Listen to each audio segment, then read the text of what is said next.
만약 전쟁이 일어난다면 여성과 남성, 군인과 시민이 모두 같은 경험을 하게 될까요? 그렇지 않다는 걸 우린 모두 알고 있습니다. 우리는 지금 특별히 여성과 소녀의 경험에서 이야기를 시작하려고 합니다. 분쟁 상황 속에서 죽음, 대량 학살, 고문 등의 폭력은 남녀노소 누구에게나 큰 트라우마가 됩니다. 여성들은 여기에 더해 성폭력, 집단 강간, 강제 임신, 기존에 존재하는 성차별로 인한 불평등, 여성에 대한 지원 부족 등 여성과 소녀들은 특별히 더 심각한 폭력에 노출되지요. 하지만 아주 오랜 기간 분쟁 상황에서 여성에 대한 폭력은 심각한 문제로 인정받지 못했습니다. 뿐만 아니라 이러한 폭력이 반드시 처벌받아야 할 범죄라는 인식이나 규정조차 없었으니까요. 분쟁이 끝나고 평화를 만들어가는 과정에서도 여성들은 의사결정 과정에 거의 참여하지 못했습니다. 전 세계의 분쟁과 안보와 관련된 안건에 공식 의견을 결정하고 조치를 취하는 국제기구인 UN 안보리에서도 2000년 이전까지 성인지적 관점에서 분쟁 상황을 다룬 결의는 없었습니다. 이런 상황에 문제를 느낀 여성들은 조직적인 활동을 통해 끊임없이 목소리를 내며 문제 제기를 하였고, 오랜 기간에 걸쳐 조금씩 변화를 만들어가게 됩니다.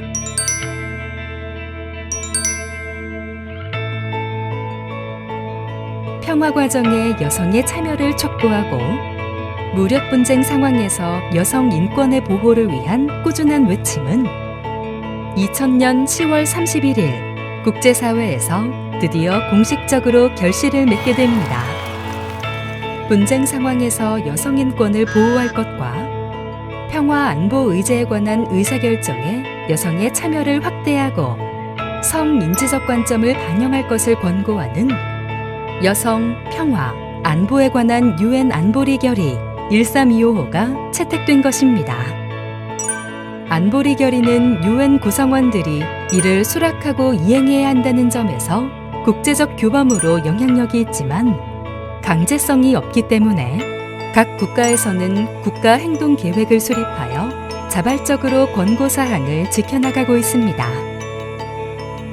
2020년 10월 현재 86개국에서 1325 국가 행동 계획을 수립하여 이행 중이며, 우리나라도 2014년 1기 국가 행동 계획, 2018년 2기 국가 행동 계획을 수립했고 2021년부터 3기가 이행될 예정입니다. 지금까지 이야기를 들어왔다면 이런 질문이 떠오를 수 있습니다. 그래서 1325 결의안이 내 삶과 무슨 상관이 있는데?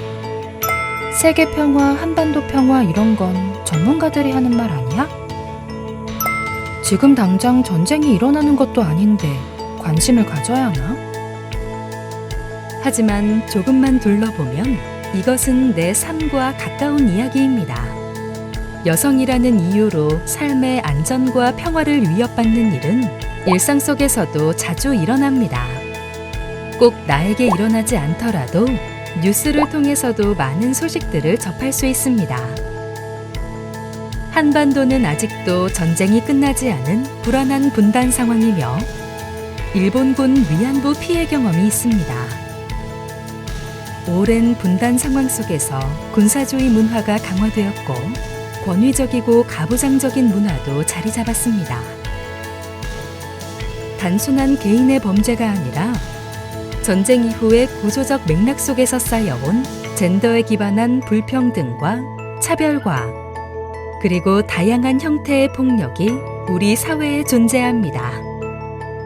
이를 인식하고 모든 폭력과 차별에 불평등에 저항하며 나아갈 때 비로소 인간 안보에 기반한 진정한 평화가 우리 삶에 찾아올 수 있지요. UN 안보리 결의안 1325와 이에 따르는 대한민국 1325 국가행동 계획을 통해 우리는 평화롭고 안전한 세상에 가까워질 수 있습니다.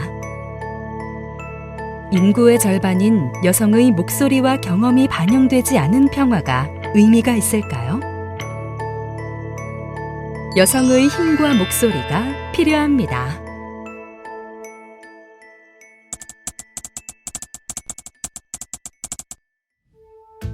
여성에 대한 폭력이 국제 이슈가 됐다는 것이 90년대 특징이에요. 그것이 더 문제가 된 것은 보스니아 전쟁, 르완다 학살, 이런 대규모 내전들이 일어나면서 거기서 여성에 대한 폭력이 전쟁의 전술로 사용이 되면서 수만 명에서 수십만 명에 이르는 여성들에 대한 대규모 성폭력이 일어나는 거예요. 전시 여성폭력, 성노예, 강간, 집단학살 이런 것들이 반영이 되면서 여성의 권리는 인간의 권리다, 인권이다 이런 화두가 만들어지죠. 모든 인권 사안에서 분쟁 시 여성이 당하는 젠더 폭력 다뤄지도록 해야 되고 전시에 조직적으로 여성에 대한 폭력을 가하는 것은 전쟁 범죄에 해당한다. 이렇게 되면서 이제 전시 성폭력 문제가 90년대를 휘어잡는 화두로 자리를 잡아요. 그래 이제 여성들이 그럼 그 다음에 이것을 보다 효율적으로 할 수 있는 일이 뭔가를 생각하다가 이게 전쟁과 평화의 문제잖아요. 인권의 문제고. 그러니까 다음 단계는 유엔 안보리다. 유엔 안보리의 1차 임무는 뭐예요? 세계 평화와 안보를 유지하는 일이거든. 거기에 이 이슈를 다루지 않으면은 이건 해결이 여의치 않다. 이래가지고 유수한 국제 여성 단체들이 그 NGO 워킹 그룹을 만들어가지고 안보리 결의 1325라는 그 결의안을 다 초안을 다 만들어요. 밤새워서 각국 대사관에다 보내고 각국 정부에다 보내서 외교부를 설득을 하고 엄청난 외교 활동을 벌립니다. 2000년 10월 31일에 안보리가 열렸을 때 이 의제를 상정하니까 만장일치로 채택이 돼요. Those in favor, please raise their hand. 마침내 여성 평화 안보 의제가 국제 평화 의제가 되고 안보리 의제로 자리를 잡게 되죠.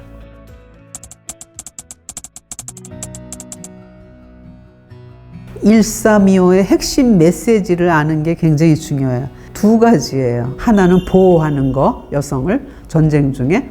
하나는 그 전쟁 문제를 다루거나 평화 문제를 다루는데 단순히 여성의 목소리가 반영되게 하는 거. 그걸 하라는 거야. 이 두 가지거든요.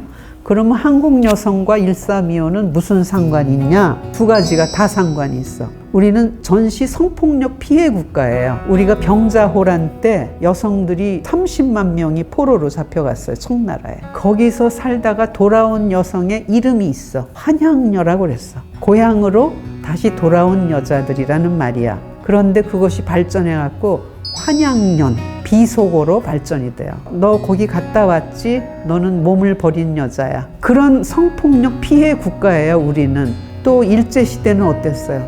성노예가 돼가지고 위안부로 끌려가서 그런 성폭력 피해를 당한 나라. 이런 성폭력 피해 국가이기 때문에 전시에 여성이 성폭력을 당하는 이슈는 남의 나라 얘기가 아니라 우리나라 얘기예요. 아직도 해결이 안 됐잖아. 두 번째, 그동안 남북 문제를 해결하거나 평화, 안보, 국방, 외교, 통일 이런 분야는 거의 누가 다 점령하고 있었어요. 다 남성 영역이었어. 우리는 그런 고정관념에 사로잡혀 살았어요. 여성들마저도 아유 저거는 남성들이 하는 일 이랬거든요. 그런데 인구의 절반이 여성이야. 그리고 이 여성이 전쟁만 나면 피해자가 돼. 영향을 받는 거예요. 영향을 받는 사람은 정책을 결정하는데 참여할 권리가 있어야 돼. 한국은 지금 총이 왔다 갔다 하지 않지만은 사실상 엄밀히 말하면 우리는 어떤 상태예요? 불행히도 종전협정을 맺은 게 아니라 정전협정을 맺어서 잠시 멈추자. 그러니까 분쟁을 관리를 하고 또다시 6.25 전쟁 같은 게 안 일어나게 만들고 종전 상태로 바꿔야 되는, 그래야 우리가 평화가 있는 거야. 이거를 해결해야 될 과제가 현재를 사는 모든 시민의 공통된 의무고 책임이에요. 영국의 어느 기자는 우리한테 이렇게 말했어요. 한국에서 민주주의가 꽃피는 것은 쓰레기통에서 장미꽃이 피길 기다리는 것과 똑같아. 근데 우리 해냈거든요. 누가 했어요? 다 시민이 한 거야. 이 공동체가 발전하고 번영하고 평화롭게 되는 책임은 시민들이 공통으로 풀어야 할 공동의 과제야. 시민의 절반인 여성들이 힘을 보태서 자기 책임을 다해야 되는 거예요. 이게 1325가 가장 관련 있는 나라가 바로 한국인 거예요. 정말 한국을 위해서 만든 결의안 같아요.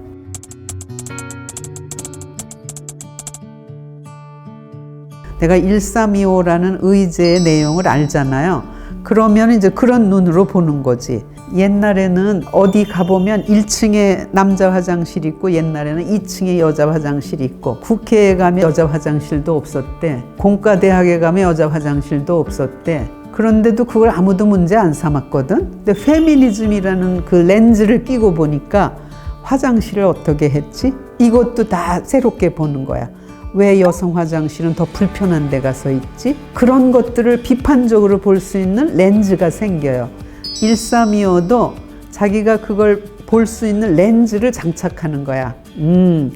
전시 성폭력 그것이 없도록 하는 거, 통일, 외교, 국방, 개발 이 모든 분야가 성평등한 기조 위에서 정책이 진행되고 있나? 인구의 절반 여성은 적절하게 거기 대표성을 가지고 있나?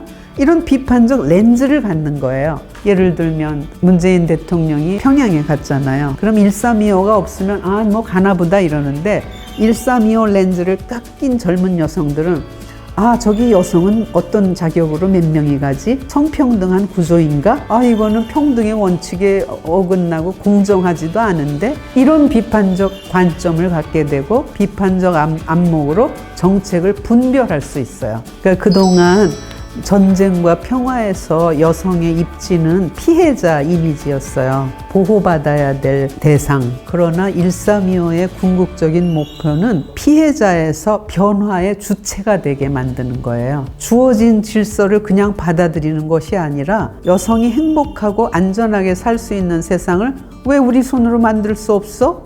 이런 질문을 갖게 만드는 거예요. 내 삶을 내가 꾸려가야 되잖아. 그러니까 여성이 꿈꾸는 자아, 여성이 꿈꾸는 마을, 공동체, 여성이 꿈꾸는 대한민국, 이걸 나도 한번 만들어 보겠다. 이런 청사진을 갖는 게 굉장히 중요해요. 지금까지는 남성들끼리 평화 안보 문제를 다뤘는데 평화가 정착이 안 되잖아. 그러니까 안보리는 이제 여성 자원을 써야 그때 비로소 지속 가능한 평화가 가능하겠다. 그러니까 평화 안보 분야에 평등한 파트너로 여성들을 초청한 거예요. 이제는 마당이 주어졌잖아. 그러니까 젊은 여성들에게는 블루오션이 여기라는 걸 말씀드립니다.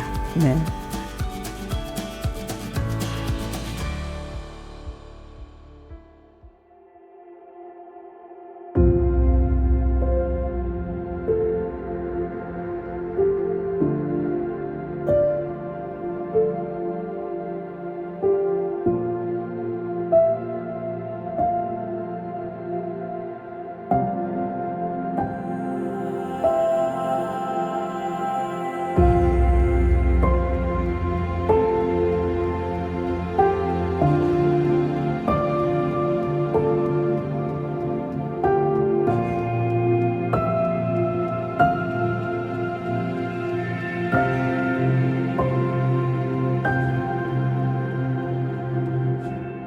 우리 남과 부 여성들은 각자 자신이 속한 사회의 평화를 이룩하기 위해 노력하고 연대해야 합니다. 우리의 진정한 자매는 각자 살고 있는 사회를 가난하고 소외된 사람들이 주인이 되는 사회를 만들려는 노력에서부터 출발할 것입니다. 그것이 쉬운 일은 아닐 것입니다. 그럼에도 불구하고 그것이 궁극적으로 정의롭지 못하고 선한 일이 아닐 때 우리는 고난을 감수하고 비판하는 기능을 멈추지 않음으로써 평화로운 미래를 우리 스스로 창조해 나가야 할 것입니다.